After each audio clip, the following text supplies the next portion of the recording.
కూడి వచ్చిన అందరికీ ప్రభు పేరిట వందనాలు తెలియజేస్తున్నాను. ఆరాధన కొరకై యోహాను సువార్త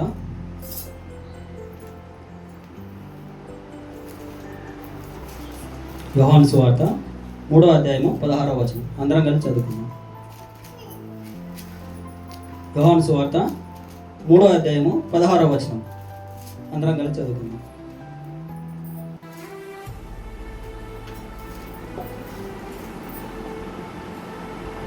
దేవుడు లోకమును ఎంతో ప్రేమించెను కాగా తన అద్వితీయ కుమారుడిగా పుట్టిన వాని యందు విశ్వాసముంచు ప్రతి వాడును నశింపక నిత్యజీవం పొందినట్లు ఆయనను అనుగ్రహించెను. చిన్న ప్రార్థన చేసుకున్నాము. మహాగండ మహానద్ర పరిశుద్ర వందనా స్తోత్రాలు ప్రభా, నన్ను మమ్మల్ని ఇంతవరకు ఎంతో క్షేమంగా దీవించి కాపాడి గత పునరుద్ధరణ దినం నుంచి ఈ పునరుద్ధరణ దినం వరకు నీ దయారక్కల కింద కాచి కాపాడే విధానం బట్టి వందనా స్తోత్రాలు చెల్లించినాం ప్రభా. ఎంతోమంది ఈ రోజున ఈ దినం చూడలేకపోయినప్పటికీ మమ్మల్ని మాత్రం మీ కాపాడలు మమ్మల్ని కాపాడుతున్నందుకే వందనా స్తోత్రాలు చెల్లిస్తున్నాం. చిన్న మండగా మేము కూడుగా ఉండగా ప్రభా, ఏం పలకాలో ప్రభా, ఏం బోధించాలో పరిశుద్ధ నడుపు మాకు అనుగ్రహించి మనం వేడుకుంటూ ఉన్న సమయంతో మీకు హస్తగతం చేసుకుంటూ ఈ చిన్న ప్రార్థన ఆలకించి మా ప్రవేశిస్తారు అడుగుపెట్టిన తండ్రి, ఆమేన్. ఆరాధన కొరకే కూడి వచ్చిన మనందరం కూడా దేవుడు ప్రభు యేసుక్రీస్తు వారి యొక్క ఒక 5 ఆయనలో ఉన్న లక్షణాలను మనం ధ్యానించి ఆరాధనలోకి ప్రవేశించేవారుగా ఉంటాము. మొదటగా చూసినట్టయితే దేవుడు లోకమును ఎంతో ప్రేమించాడు కదా. దేవుడు ఏమై ఉన్నాడు? మొదటిగా మనం చదివిన వాక్య భావన గమనించినట్టయితే దేవుడు లోకమును ఎంతో ప్రేమించెను. దేవుడు ప్రేమ కలిగిన వాడుగా ఈ వాక్యం ద్వారా మనము గమనిస్తాం కదా. ఒక్కరిని ఇద్దరిని కాదు, దేవుడు సమస్త లోకమును అంటే ఆయన సృష్టించిన దానిని ఈ లోకాన్ని ఎంతగానో ప్రేమించేవాడుగా ఉంటున్నాడు. అయితే ఈ ప్రేమను బట్టి దేవుడు ఏం చేశారంట, ఆయనకున్న ఒకే ఒక అద్వితీయ కుమారుని, అంటే అద్వితీయ అంటే ద్వితీయుడు కానిది అద్వితీయుడు కదా, ఒక కుమారుణ్ణి ఏం చేశాడు, ఈ లోకానికి పంపించాడు. ఎందుకు పంపించాడు? ఆయన యందు విశ్వాసం ఉంచే వాళ్ళు ఎవరైతే ఉంటారో ఆ విశ్వాసులను రక్షించడానికి, నశింపక నిత్య జీవంలోకి తీసుకొని వెళ్ళడానికి అని చెప్పి ఆయనకున్న ఏకైక కుమారుణ్ణి ఈ లోకానికి పంపించాడు. ఎందుకు? ఈ లోకం అంటే ఆయనకు ఎంతో ప్రేమ ఉంది కాబట్టి, దేవుడు ప్రేమ స్వరూపిగా ఉన్నాడు కాబట్టి ఆయనకున్న ఏకైక కుమారుని, అద్వితీయ కుమారుని ఈ లోకానికి పంపించాడు. ఈ లోకము పరిస్థితి ఎలా ఉంది? నశించిపోయే పరిస్థితిలో ఉంది కదా. నశించిపోతున్న మనల్ని దేవుడు తన ప్రేమ వలన మనల్ని నిత్య జీవానికి తీసుకుని వెళ్ళాలి, నశింప చేయకూడదు అన్న ఉద్దేశంతో ఆయనకున్న ఒక కుమారుణ్ణి మన కొరకు అనుగ్రహించాడు. లోకము తన కుమారుని ద్వారా రక్షణ పొందుటకు కానీ లోకముకు తీర్పు తీర్చుటకు దేవుడు ఆయన లోకంలోకి పంపలేదు. ఎందుకు పంపలేదు? తీర్పు విషయం కాదు. నువ్వు తీర్పులోకి వెళ్ళడానికి దేవునికి ఇష్టం లేదు, నువ్వు నశించిపోవడం దేవునికి ఇష్టం లేదు. కాబట్టే ఆయన తన కుమారుణ్ణి ఈ లోకానికి పంపించాడు. అదేవిధంగా రోమీయులకు రాసిన పత్రిక 5వ అధ్యాయము 8వ వచనం. అయితే దేవుడు మన ఎడల తన ప్రేమను వెల్లడిపరుచున్నాడు. ఎట్లనగా మనం ఇంకనూ పాపులమై ఉండగానే క్రీస్తు మన కొరకు చనిపోయాను. చాలు. ఏందంట? మనము పాపులుగానే ఉన్నాము. దేవుడు లోకానికి వచ్చాడు, అయితే ఆయన ప్రేమను బట్టి వచ్చాడు. మన పరిస్థితి ఎలా ఉందంటే మనం నశించిపోయిన వారుగా ఉంటున్నాము, అదేవిధంగా పాపులముగా ఉంటున్నాము. కాబట్టి ఈ పాపంతో మనం నశించిపోతున్న మనల్ని దేవుడు రక్షించాలని చెప్పి ఆయన ప్రేమను ఈ విధంగా వెల్లడిపరిచాడు. ఏ విధంగా? మన కొరకు చనిపోయేంతగా, మన కొరకు ప్రాణం పెట్టేంతగా ఆయన మనల్ని ప్రేమించాడు కదా. మనం ఎలాంటి వారిని? పాపులం. మంచితనం మనలో ఏమాత్రం కూడా లేదు. అందరూ పాపం చేసి దేవుడిని మించి మహిమను పొందలేకపోతున్నారు. అందరిలో మనం కూడా ఉన్నాము కదా. అదేవిధంగా ఇంకా ముందుకెళ్తే మొదటి యోహాను సువార్త, మొదటి యోహాను పత్రిక 4వ అధ్యాయము 8వ వచనం. 4:8. దేవుడు ప్రేమ స్వరూపి, ప్రేమ లేనివాడు దేవుణ్ణి ఎరుగడు. మనం ఆయన ద్వారా జీవించినట్లు దేవుడు తన అద్వితీయ కుమారుణ్ణి లోకంలోకి పంపించారు కదా. ఏమంటున్నాడు ఇక్కడ? దేవుడు ఎవరండి? ప్రేమ స్వరూపి. మొదటిగా మనం ధ్యానించిన దాంట్లో దేవుని యొక్క లక్షణాలు చూసినట్టే దేవుడు ప్రేమ స్వరూపి అయి ఉన్నాడు. ఆ ప్రేమను బట్టి నశించిపోతున్న మనల్ని, పాపముతో పతనమవుతున్న మనల్ని ఆయనకున్న ఏకైక కుమారుని మన కోసము ఈ లోకానికి పంపించాడు కదా. ఇది ఎలాంటి ప్రేమ అంట? ప్రాణం పెట్టేంత ప్రేమ కదా, త్యాగపూరితమైన ప్రేమ. అదేవిధంగా ఇర్మియా గ్రంథము 31:3 చూస్తే ఆయన ఎలాంటి ప్రేమ అనేది మనకు తెలుస్తుంది. ఇప్పుడు ఇర్మియా గ్రంథము 31:3. చాలా కాలం క్రిందట యెహోవా నాకు ప్రత్యక్షమై ఇట్లానెను, శాశ్వతమైన ప్రేమతో నేను నిన్ను ప్రేమించున్నాను గనుక విడువక నీ ఎడల కృప చూపిస్తున్నాడు కదా. ఆయన ప్రేమ ఎలాంటి ప్రేమ? శాశ్వతమైన ప్రేమ. కొద్ది రోజులు ప్రేమించి ఆ తర్వాత ద్వేషించే దేవుడు కాదు. ప్రేమ స్వరూపి, సంపూర్ణమైన ప్రేమ మన ఎడల వెల్లడిపరిచేవాడుగా ఉంటున్నాడు. ఆయన ప్రాణం పెట్టినంతగా నశించిపోకుండా మనల్ని ఆ పాపంలోంచి రక్షించే ప్రేమ దేవుడు మన ఎడల చూపిస్తున్నాడు. ఈ శాశ్వతమైన ప్రేమ మన ఎడల చూపిస్తున్నాడు కాబట్టి మనం ఈరోజు ఆయన్ను ఆరాధించడానికి వచ్చి ఉన్నాము. ఆయన ప్రేమను బట్టి మనము ఆరాధించే బద్దులమై ఉన్నాము. ఆయన ప్రేమ లేకుంటే ఈరోజు మనము ఈ విధంగా జీవించుండే వాళ్ళం కాదు. చూసినట్టయితే ప్రపంచవ్యాప్తంగా ఎన్నో చోట్ల అశాంతి నెలకొంది.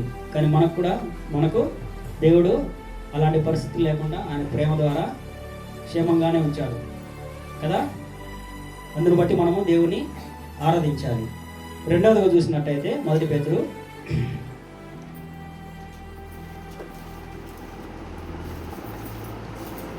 1 పేతురు పత్రిక 1వ అధ్యాయము 16వ వచనం. 14-16 కలిసి ఉంటాయి. నేను పరిశుద్ధుడై ఉన్నాను కనుక మీరును పరిశుద్ధులై ఉండుడని రాయబడి ఉన్నది. కాగా మీరు విధేయులకు పిల్లలై మీ పూర్వపు అజ్ఞాన దశలో మీకుండిన ఆశను అనుసరించి ప్రవర్తింపక నిమ్మును పిలిచిన వాడు పరిశుద్ధుడు ఉన్న ప్రకారము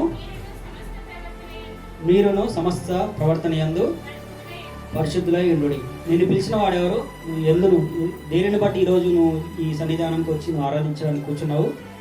దేవుడు పరిశుద్ధుడు. ఆయన పరిశుద్ధత తెలుసు కాబట్టే నువ్వు ఇక్కడికి ఆయన ఆరాధించడానికి ఉదయకాలంలో వచ్చున్నావు కదా. అయితే పూర్వపు మన దశ ఏంటంట? పూర్వపు అజ్ఞాన దశ. అంటే దేవుని తెలియని వారు, అజ్ఞానంలో ఇంకా ఉన్న వారిని ఏం చేశాడంటే దేవుడు ఆయన పరిశుద్ధిని బట్టి మనల్ని సమకూర్చాడు. అందును బట్టి మనం అందరం ఇక్కడ చేరి ఉన్నాము. అయితే నేను పరిశుద్ధునై ఉన్నాను కనుక మీరు కూడా పరిశుద్ధులై ఉండండి రాయబడింది. ఎలా ఉండాలి? మనము ఎవరిని పోలి నడుచుకోవాలి? పేతురు చెప్తాడు, నేను ప్రభువును పోల్చి నడుచుకున్నట్టు మీరు నన్ను పోలి నడుచుకోమని చెప్పి ఆయన సువార్తల్లో ఆయన చెప్తూ ఉంటాడు. కాబట్టి మనము ఎవరిని పోలి నడుచుకోవాలి?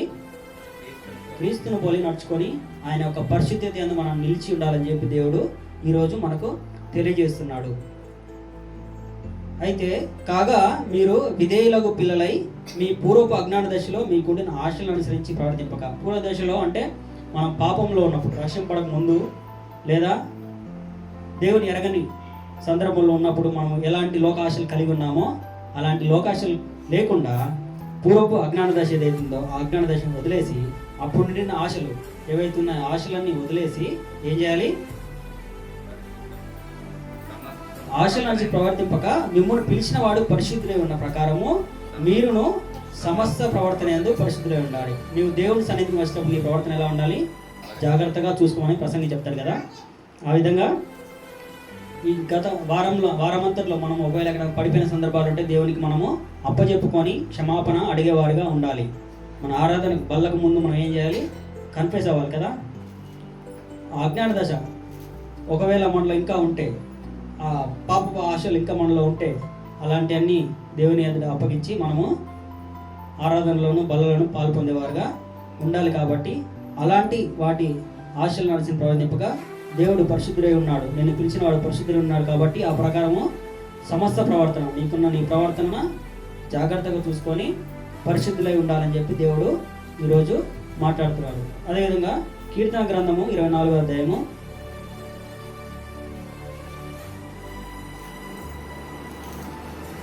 3-4 వచనం. కీర్తనలు 24. యెహోవా పర్వతమునకు ఎక్కదగిన వాడేవాడు, ఆయన పరిశుద్ధ స్థలములో నిలవదగిన వాడేవాడు, వ్యర్థమైన దాని యందు మనసు పెట్టకయు, కపటంగా ప్రమాణము చేయకయు, నిర్దోషమైన చేతులను శుద్ధమైన హృదయమును కలిగి ఉండువాడే వాడు యెహోవా వలన ఆశీర్వాదం పొందును కదా. ఎలా ఉండాలంట? మనము వ్యర్థమైన దాని యందు మనసు పెట్టకూడదు. యెహోవా ఎవరు? ఆయన పరిశుద్ధుడు. ఆయన స్థలం ఎక్కడుంది? యెహోవా పర్వతము. ఆయన పర్వతం మీద ఎక్కడానికి నీవు నేను సరిపోము. ఆయన ఉన్నతుడు, మహోన్నతుడు. ఆ ఉన్నతత్వాన్ని మనము అందుకునే వారము కాదు కదా. అక్కడ ఎక్కదగిన వాడు ఎవరు లేరు. అయితే ఆయన పరిశుద్ధ స్థలంలో నిలబడే వాడు కూడా ఎవరు లేరు. ఎందుకంటే ఆయన అంతా పరిశుద్ధుడు. అలాంటి పరిశుద్ధిని మనం ఈరోజు ఆరాధించడానికి వచ్చినాం. కాబట్టి మన యొక్క ప్రవర్తన, మన మనస్సు వ్యర్థమైన వాటి యందు పెట్టగా, నిర్దోషమైన చేతులు కాకుండా శుద్ధమైన హృదయం కలిగి ఆయనను మనం ఆరాధించేవారుగా ఉండాలి. అప్పుడు మనకేం కలుగుతుందంట? యెహోవా వలన ఆశీర్వాదము నొందుతారు. అదేవిధంగా రక్షకుడైన దేవుని వలన నీతిమత్వము నొందును. కాబట్టి ఆ విధంగా మనము మన ప్రవర్తన ఏ విధంగా ఉంది? పరిశుద్ధంగా ఉన్నామా లేదా? దేవుడు పరిశుద్ధుడై ఉన్నాడు కాబట్టి మనం కూడా పరిశుద్ధులుగా ఉండాలని చెప్పి దేవుడు ఆశిస్తున్నాడు. యెషయా గ్రంథము 6వ అధ్యాయము 3వ వచనం చూసినట్టయితే,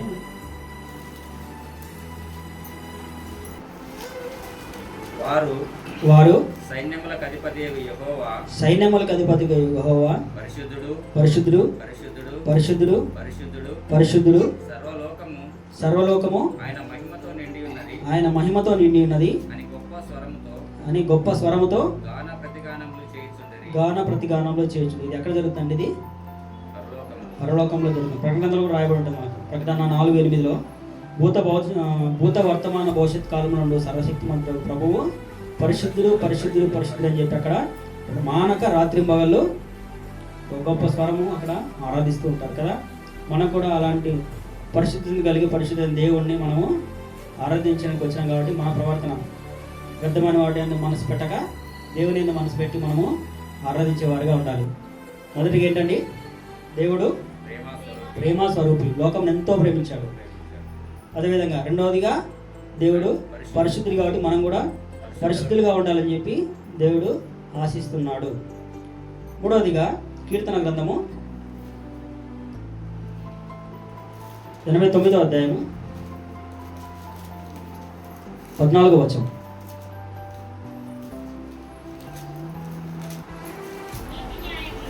నీతి న్యాయమును నీ సింహాసనముకు ఆధారములు, కృపా సత్యములు నీ సన్నిధాన వర్తులు. చాలు. నీతి న్యాయములు నీ సింహాసనముకు ఆధారములు. దేవుడు నీతి న్యాయము కలవాడు. ఆయన ఎవరికైనా న్యాయం తీర్చేవాడుగా ఉంటాడు కానీ అన్యాయం చేయడు. ఆయన వాగ్దానం చేసిన దేవుడు ఎన్ను కూడా మరోడు. నీకు ఇచ్చిన వాగ్దానము, నీకు ఇచ్చిన పిలుపు, నీకు ఇచ్చిన తలంతు దేవుడు నీతి న్యాయంగా ఉంచుతాడు. కాబట్టి నీతి న్యాయవంతులైన దేవుని మనం ఈరోజు ఆరాధించడానికి వచ్చినాము. అదే రోమపత్రిక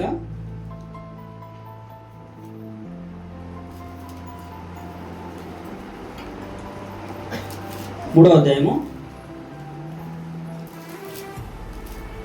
25-26. పూర్వము చేయబడిన పాపములను దేవుడు తన ఓరిమి వలన ఉపేక్షించినందున ఆయన తన నీతిని కనపరచవలనని క్రీస్తు యేసు రక్తం నందలి విశ్వాసము ద్వారా ఆయనను కరుణాధారముగా బయలుపరచెను. దేవుడు ఇప్పటి కాలమందు తన నీతిని కనబరచు నిమిత్తము తాను నీతిమంతుడును యేసునందు విశ్వాసం గలవారిని నీతిమంతునిగా తీర్చువాడునై ఉండుటకు ఆయన అలాగే చేసెను. దేవుడు ఎవరంట? నీతిమంతుడు. నీతి న్యాయములకు అధిపతి అయిన యెహోవా ఆరాధనకు యోగ్యుడు కదా. ఈరోజు ప్రేమ కలిగిన దేవుణ్ణి మనం ఆరాధించడానికి వచ్చినాం. పరిశుద్ధులైన దేవుణ్ణి పరిశుద్ధంగా మనం ఆరాధించడానికి వచ్చినాము. అదేవిధంగా నీతి న్యాయవంతుడైన దేవుణ్ణి మనము ఆరాధించడానికి వచ్చినాము. అయితే ఇక్కడ కూడా చెప్తున్నాడు, పూర్వము చేయబడిన పాపములను తన ఓరిమి వలన ఉపేక్షించినందున. మనము పూర్వం చేసిన పాపములు అవన్నీ ఏం చేశాడు? ఓరిమి వలన ఉపేక్షించాడు. నోవ కాలంలో ఉపేక్షించాడా? నోవ కాలంలో ఏం చేశాడు? ఈ మనుషులను చేసినందుకు ఆయన నొచ్చుకున్నాడు. హృదయమందు నొచ్చుకొని ఇక భూమి మీద ఉన్న సమస్తం కూడా నశింపజేయాలని చెప్పి ఆలోచించి నీతిమంతులైన వారు ఎవరైనా ఉన్నారని చూసినప్పుడు నోవాహు కుటుంబం మాత్రమే నీతిమంతులుగా ఉంది కదా. అందును బట్టి ఆ కుటుంబం రక్షించబడింది. అయితే మన ఎడలు ఏం చేస్తున్నాడు దేవుడు? ఓరిమి వలన ఉపేక్షించాడు. ఆ విధంగా మనల్ని నశింపజేయలేదు, లోకం మొత్తం నశింపజేయలేదు కదా. ఓరిమి వలన ఉపేక్షించాడు అంటే పాపం నుంచి మనకు విడుదల ఇచ్చాడు. మనం చేసిన తప్పును ఓర్పుతో ఆయన క్షమించాడు. కాబట్టి ఆయన నీతి, ఆయన యొక్క న్యాయవంతుడు మనకు ఉన్నాడు కాబట్టి ఆయన నీతిని కనపరచాలని చెప్పి ఈ విధంగా ఆయన ఓర్మితో ఉపేక్షించాడు. అదేవిధంగా యేసుక్రీస్తు రక్తమందలి విశ్వాసం ద్వారా ఆయనను కరుణాధారునిగా బయలుపరిచాడు. ఆయన ఎలా బయలుపరుచుకుంటున్నాడు? ఇక్కడ మనం ఉపేక్షించి ఆయన రక్తమందు విశ్వాసం ద్వారా, అంటే ఎవరైతే విశ్వాసులు ఉంటున్నారో ఆయన ఎవరైతే రక్షింపబడ్డారో వారు యేసు రక్తమందు కడగబడి ఎలా అయ్యారండి? నీతిమంతులుగా తయారు. నీతిమంతులు లేడు, ఒక్కడు కూడా లేడు. కానీ ఆయన యొక్క రక్తం ద్వారా మనము నీతిమంతులుగా తీర్చబడ్డాము. ఆ విధంగా దేవుడు కరుణాధరుడుగా ఆయనను బయలుపరుచుకున్నాడు.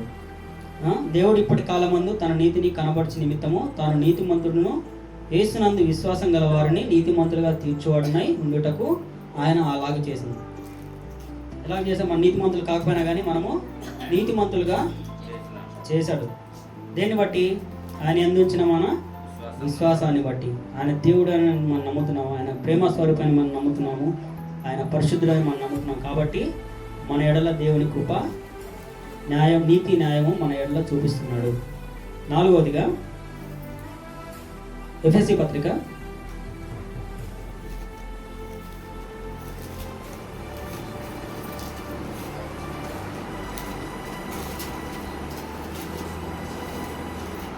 2వ అధ్యాయము 8-9 వచనం.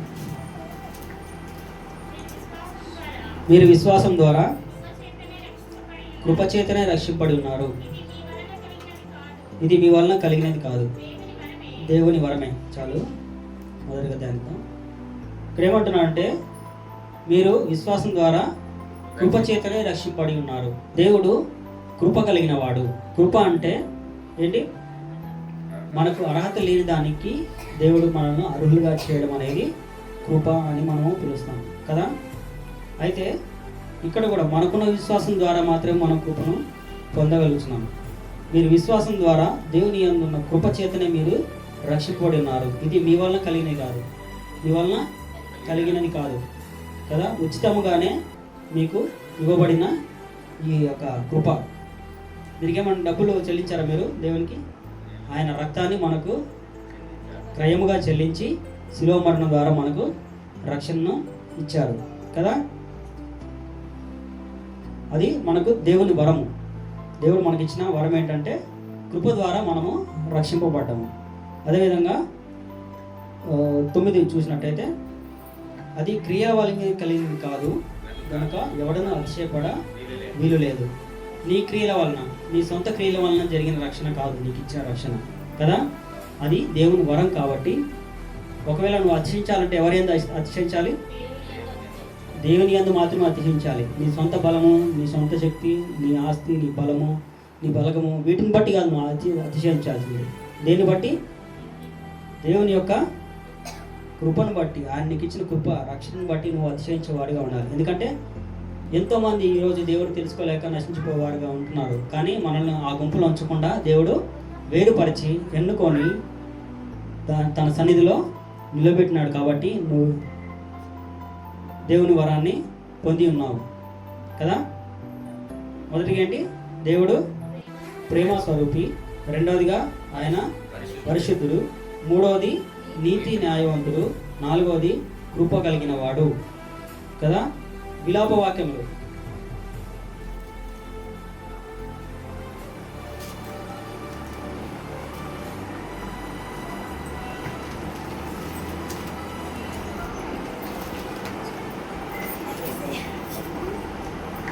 విలాపవాక్యములు 3వ అధ్యాయం 22-23.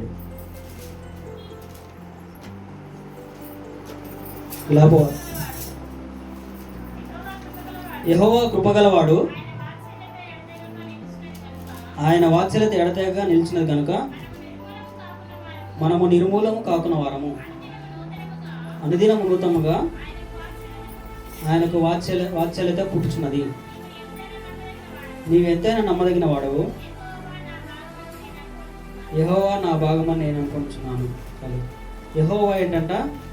కనికరము, కృప కలిగిన వాడు. యెహోవా కృప కలిగిన వాడు, ఆయన వాత్సల్యత ఎడతెగక నిలిచినది.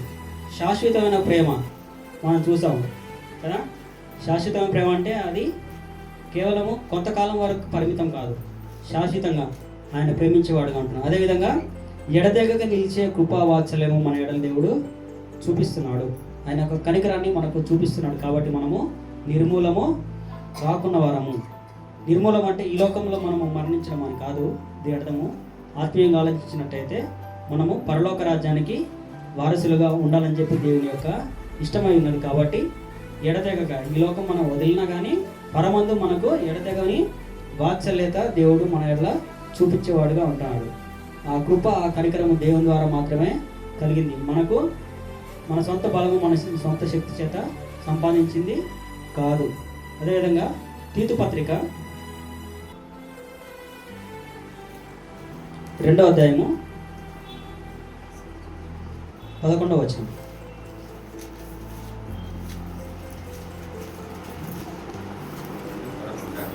తీతు ఏలైనగా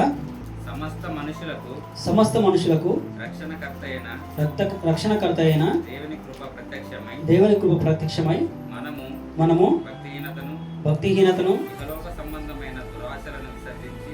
ఇహలోక సంబంధమైన దురాశలను విసర్జించి శుభప్రదమైన నిరీక్షణ నిమిత్తము అనగా మహాదేవుడును మన రక్షకునైన యేసుక్రీస్తు మహిమ యొక్క ప్రత్యక్షత కొరకు ఎదురుచూచు ఈ లోకంలో స్వస్థబుద్ధితోను నీతితోను భక్తితోను బ్రతుకుచుండవలెనని మనకు బోధించున్నది. ఏంటంట? మనము భక్తిహీనతను ఇవన్నీ విసర్జించి దేనికోసం మనం ఎదురు చూడాలి లేదా వేచి ఉండాలి? ఆయన కృప కొరకు కదా. ఆయన కృప వలన మనం ఏం చేయాలి? ఈ లోకంలో స్వస్థబుద్ధితోను నీతితోను భక్తితోను బ్రతుకుచుండవలెను. అంతేకాదు శుభప్రదమైన నిరీక్షణ అంటే దేవుడు రెండోసారి మన కోసం వస్తాడని చెప్పి ఒక నిరీక్షణ మనకుంది. శుభప్రదమైన నిరీక్షణ. ఆ నిరీక్షణ నిమిత్తము మనం భక్తిహీనతను ఇహలోక సంబంధమైన దురాశలను ఇవన్నీ విసర్జించి మనము ఆ నిరీక్షణ కొరకు ఎదురు చూడాలి. ప్రస్తుత పరిస్థితులు చూస్తే ప్రపంచవ్యాప్తంగా ఆయన రాకడ దగ్గరైనట్టుగానే మనకు సూచనలు కనబడుతున్నాయి. కాబట్టి మన విశ్వాసం ఇంకా బలమైనదిగా ఉండాలి. మన విశ్వాసం ద్వారానే దేవుని యొక్క ప్రేమ మనకు అందుతుంది. పరిశుద్ధత మనకు లభిస్తుంది. నీతి న్యాయాలు వస్తాయి. కాబట్టి నువ్వేం కలిగి ఉండాలి? ఆయన యందు విశ్వాసము కలిగి ఉండాలి. ఆయన ఇచ్చిన రక్షణను గట్టిగా చేపట్టి ఆయన యొక్క రాకడ గురించి మనము నిరీక్షించేవారుగా ఉండాలి. చివరిగా 5వదిగా సంఖ్యాకాండము 23వ అధ్యాయము 19వ వచనం. దేవుడు అబద్ధమాడుటకు ఆయన మానవుడు కాదు, పశ్చాత్తాపడుటకు ఆయన నరపుత్రుడు కాడు. ఆయన చెప్పి చేయకుండా, ఆయన మాట ఇచ్చి స్థాపింపకుండా,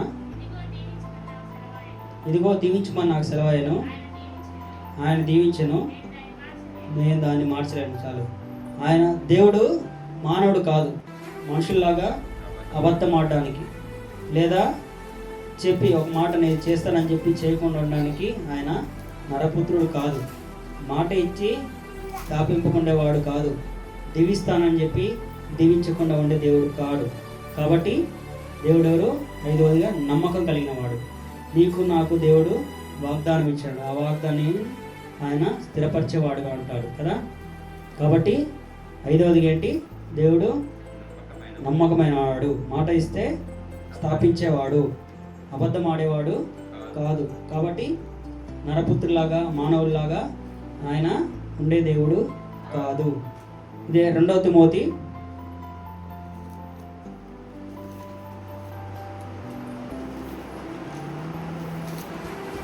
2వ పత్రిక 2వ తిమోతి 2వ అధ్యాయము 13వ వచనం. మనము నమ్మదగిన వారమైనను ఆయన నమ్మదగిన వాడుగా ఉండును.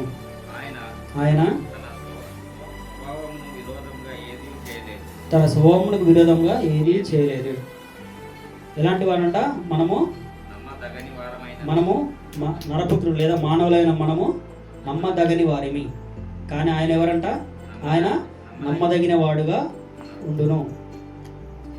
ఆయన తన స్వభావానికి విరోధంగా ఏది చేయలేదు. అంటే దేవుడు పాపము చేయని వాడు కాబట్టి ఆయన ఈ లోకంలో ఉన్నప్పుడైనా కానీ పాపంకు జోలి వెళ్ళలేదు.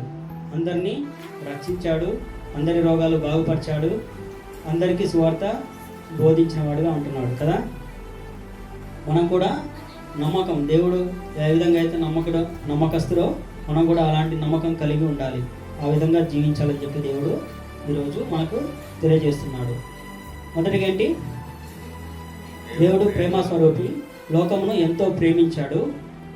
అదేవిధంగా 2వది పరిశుద్ధులు. నేను పరిశుద్ధిని ఉన్న ప్రకారము మీరు కూడా పరిశుద్ధులై ఉండాలి.